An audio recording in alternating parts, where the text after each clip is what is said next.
आज चाहिँ म तिमीहरूलाई 18+ मुभीहरू रिकमेन्ड गर्न आएको। यदि तिमी फुच्चे छौ, यदि तिमी फुच्ची छौ, 18 वर्ष नि पुगेको छैनौ भने प्लिज होइन यो भिडियो नहेर, किनकि यसमा टप 5 इरोटिक मुभीहरूको लिस्ट छ विथ अ गुड स्टोरी है फेरि। अनि 5 नम्बरमा छ 50 स्याडेस्ट अफ ग्रे। यसमा चाहिँ के हुन्छ भनेपछि एउटा केटा हुन्छ, एउटा केटी हुन्छ। केटा चाहिँ बिलिनियर हुन्छ। जब केटा र केटीको भेट हुन्छ, एकअर्काप्रति अट्र्याक्टेड हुन्छन् अनि स्टोरी मजाले अगाडि बढिरहेको हुन्छ। जब 40 मिनट पुग्छ नि, अरे मासाला दिमाग घुमाइदिन्छ। हेर्दै छि के देखाएको यार, यो त अति भयो भन्नेवाला फिल हुन्छ। बियोन्ड द इमेजिनेसन भन्दा मेरो इमेजिनेसन भन्दा अति धेरै माथिको चिज छ। अनि यसो हेर्दै गयो होइन, अनि केटा चाहिँ लाग्छ फेरि स्याडिस हो क्या यार भन्नेवाला फिल भइरहेको हुन्छ। अनि त्यति साह्रो घृणा गर्नु पनि मन लाग्दैन फेरि केटालाई, किनकि एकदम सबै चिज भनेर आफ्नो सबमिसिभ बनाउनको लागि रिक्वेस्ट गरेको हुन्छ नि त। तिमी एस भन्यो भने आउन सक्छौ, नो भनेपछि जान सक्छौ। अनि त्यहाँ हरकत चाहिँ त्यहाँ सुरु हुन्छ। अनि 4 नम्बरमा चाहिँ एनोरा। यसमा चाहिँ स्टार्टिङमै इरोटिक सिनहरू टन्नै देखाइदिन्छ।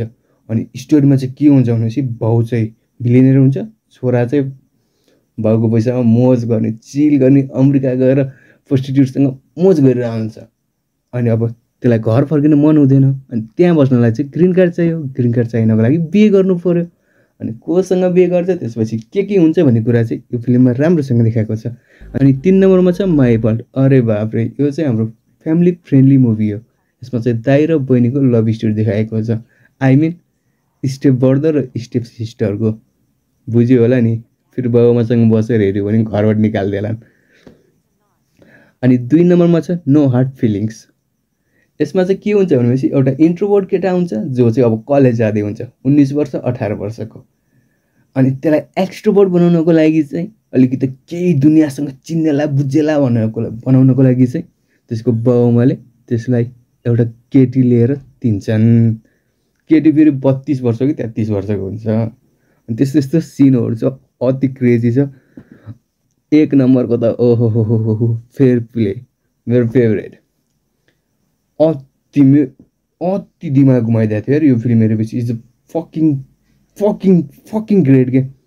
अरे बापरे, केटा र केटी हुन्छ, इङ्गेज भएको हुन्छ, अनि एउटै कम्पनीमा काम गर्ने हुन्छ नि। जब एउटाको प्रमोसन हुन्छ नि, अनि जेलेसी सुरु हुन्छ कि कुन लेभलसम्म पुग्छ नि त्यो जेलेसी। अरे बापरे, तिमी बोयफ्रेन्ड र गर्लफ्रेन्ड छ भने सँगै बसेर हेऱ्यो भने त तिमीहरूको ब्रेकअपै हुन्छ होला कि, त्यस्तो टाइपको छ। अनि म चाहिँ भन्छु कि तिमीहरूले मलाई 20,000 भ्युज चाहिँ दियो है, अनि सब्सक्राइब नि गर। धन्यवाद।